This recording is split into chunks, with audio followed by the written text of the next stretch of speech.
시장은 여전히 좀 힘이 없는 장세가 계속 이어지고 있습니다. 지수가 상승을 하고 있기 때문에 시장의 흐름이 좀 좋아야 되는데 여기에 상응하는 거래량이 바탕이 돼서 거래 대금이 많이 터지면서 시장이 상승해 주면은 종목들도 활발하게 움직일 수가 있는데 지금 그러지 못하고 있습니다. 지수는 단기 저점을 찍고 기술적 반등으로 상승을 하고 있지만 그에 따르는 거래 대금이 따라오질 않고 있습니다. 거래 대금이 많이 일어나지 않고 있다는 것은 시장이 약하게 상승을 하고 있다라고 보시면 됩니다. 이 구간에 상승할 때의 거래량과 이 구간에 상승할 때의 거래량을 보시면은 이해가 될 것으로 좀 판단이 됩니다. 지금 이렇게 이제 거래량이 없으면서 상승을 보이는 거는 시장의 불확실성 때문이다라고 볼 수가 있습니다. 거래량이 없이 상승을 하다 보니까 종목들의 힘이 좀 많이 약한 모습을 좀 보이고 있고요. 시장에서 원하는 결과가 안 나왔을 때는 이런 식의 깨고 내려올 수 있는 흐름도 예상을 하기 때문에 시장이 약한 흐름을 보이고 있다라고 보시면 됩니다. 상승을 보이면은 전고점까지도 한번 들어해 볼 수 있는 상황이죠. 근데 여기서 거래량이 없다라는 게 좀 아쉬운 부분이고 힘없이 올라간다라는 것은 또 힘없이 떨어질 수 있다라고 우리가 생각을 해볼 수가 있는 거죠. 그런 관점에서 시장을 보시면 될 것 같고, YCKM은 이런 구간에서도 관심 있게 보고 매매를 했던 종목인데 기본적으로 알고 있는 패턴에 대해 생각을 해보면 당연히 전저점을 깨면 손절하는 게 맞거든요. 이런 라인들을 이탈하면 당연히 손절을 해야 됩니다. 동종목 같은 경우는 21선도 여기서 상승이 나와야 되는데 21선도 이탈하고 전저점도 이탈하면서 반등이 나왔습니다. 이런 경우가 상당히 어려운데요. 분명히 공부할 때는 전저점에서 지지하는 게 좋고 21선은 기준선이기 때문에 21선에서 상승이 나와야 되는데 21선도 이탈하고 전저점도 이탈했기 때문에 손절을 했는데 그 다음날 다시 상승이 나온다. 이런 경우가 이제 가장 힘든 케이스입니다. 어떻게 이해를 하셔야 되냐면 정석으로 공부를 할 때는 그게 맞습니다. 전저점을 이탈하면서 손절을 하는 게 맞고요. 21선 이탈하면 21선에 대한 개념을 잡고 매매를 하시는 분들은 21선 이탈하면 손절을 하는 게 맞습니다. 그게 틀린 건 아니에요. 적용을 할 때 하는 시기가 좀 다르다라는 거거든요. 자, 예를 들어서 정상적인 시장이 있고 비정상적인 시장이 있다라고 치고요. 그럼 정상적인 시장은 이런 라인에서 지지받고 올라가는 게 정상시장이라고 우리가 볼 수가 있겠죠. 21선에서 지지받고 올라가는 게 정상시장이라고 볼 수 있는 거고요.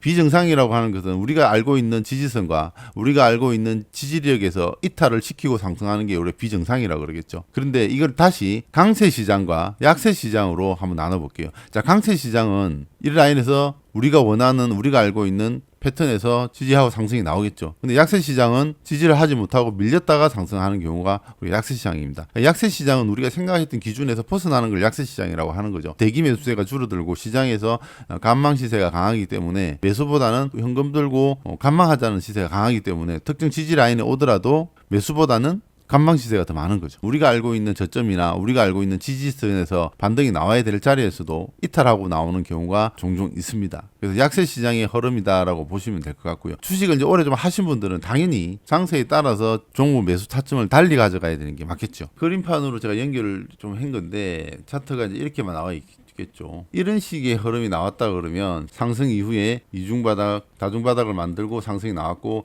이 상승폭이 전고점을 돌파하는 라인이 왔기 때문에 갭 상승을 띄워서 전고점을 돌파하는 흐름이 나오는 거죠. 이게 정상적인 시장, 강세 시장일 때는 이렇게 조정을 받습니다. 여기서 21선이 이렇게 올라왔겠죠.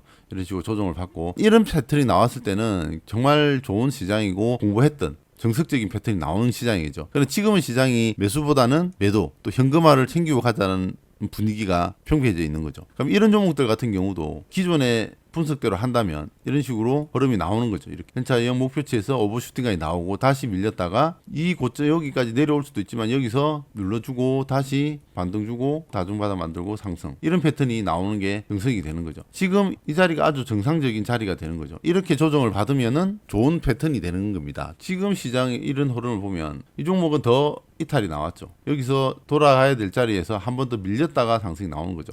그럼 지금처럼 시장이 약세 시장일 때, 약한 흐름을 보일 때는 우리가 생각하는 타점보다는 더 하단으로 잡아야 된다. 평상시에 우리가 마이너스 5%의 매수를 잡았다 그러면 마이너스 7%, 8%에서 매수 타점을 잡는 방법을 선택을 해야 되는 것이고요. 고점에서 따라가기보다는 오히려 눌림목에 따라서 매매하는 게 맞습니다. 상한가 갔다고 해서 여기 상따를 했던 사람들은 오늘 다 마이너스 7%, 갭하락 맞고 또 흘러내리는 흐름이 나오겠죠. 그러나 지금은 약세 시장이기 때문에 상따를 하더라도 이렇게 전고점이 있는 자리에서는 상따를 하면 안 돼요. 이 상한가를 안착시키는 라인도 이런 그림으로 상한가를 갔다 그러면 한번 해볼 수가 있는 거예요. 이런 그림으로 여기서 지켜줄 자리에서 지켜주고 전고점을 돌파할 수 있는, 갭을 뜨면 전고점을 돌파할 수 있고 신고가로 갈 수 있는 라인에서 상한가가 안착을 했을 때는 상따를 한번 해볼 수도 있습니다. 그나마 이 패턴에서. 지금 자리는 상한가를 쳤지만 이 라인에서 매물대가 많이 형성하고 있고 이 전고점을 넘어가기에는 더 상승폭이 많이 나와야 된다라는 걸 판단할 수가 있는 거죠. 그리고 저점도 이런 라인에서 지지를 해준 게 아니라 이탈하고 나왔기 때문에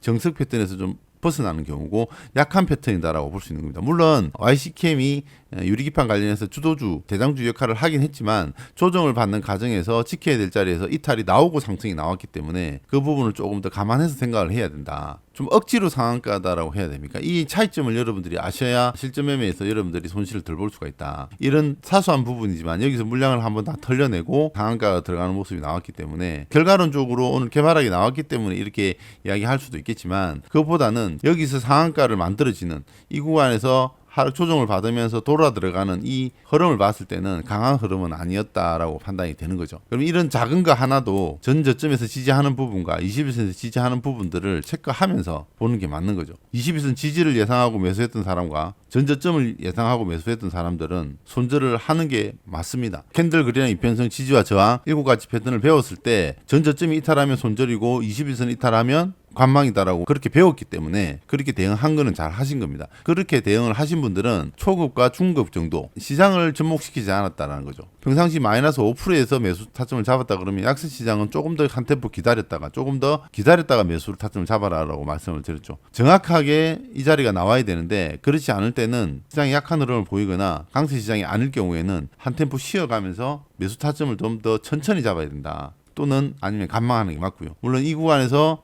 매수를 해서 또 수익을 낸 사람도 있겠지만 이 구간에서 또 매도를 하고 털려 나갔던 손실을 보고 나왔던 사람도 있는데 잘못했다 할 필요가 없습니다. 종목이 만약에 이 라인에서 반등이 나왔기 때문에 반등이 나온 거지만 여기서 만약에 밑으로 쭉 하락했다 그러면 이 종목처럼 이런 라인에서 반등이 안 나오고 그대로 이렇게 빠졌다면 어떡할 겁니까? 여기서도 반등이 나와야 될 자리에서 반등이 나오지 않고 그대로 하락이 나. 이건 어쩔 수가 없는 거거든요. 그래서 우리가 기준과 원칙이 필요한 겁니다. 주식을 매매하다 보면 기준과 원칙에 입각해서 매매를 하다가 손절을 했다면 그건 잘했다라고 판단을 해야 되는 거지 반등이 나왔으니까 내가 잘못했다라고 생각할 필요가 없는 겁니다. 지금 시장이 정석대로 움직이는 게 아니라 약세 시장에서 움직이는 흐름들이 나오기 때문에 이탈을 시키고 급등이 나오는 경우도 있고 지지선을 깨고 반등이 나오는 경우가 있고 흔들림이 많은 시장이기 때문에 까다롭다. 그래서 지금 시장이 매매하기가 어렵다라고 하는 겁니다. 초보자들 뿐만 아니라 매매하는 사람들이 어려운 장세라고 하는 겁니다. 생각했던 정석에서 지지가 나오지를 않고 어려운 현상이 나오기 때문에 결과론적으로만 보면 잘했다 잘못했다라고 우리가 판단할 수 있지만 이 종목은 반등이 나와야 될 자리에서 이탈이 나오고 반등이 나왔다라는 부분 생각을 해볼 필요가 있다.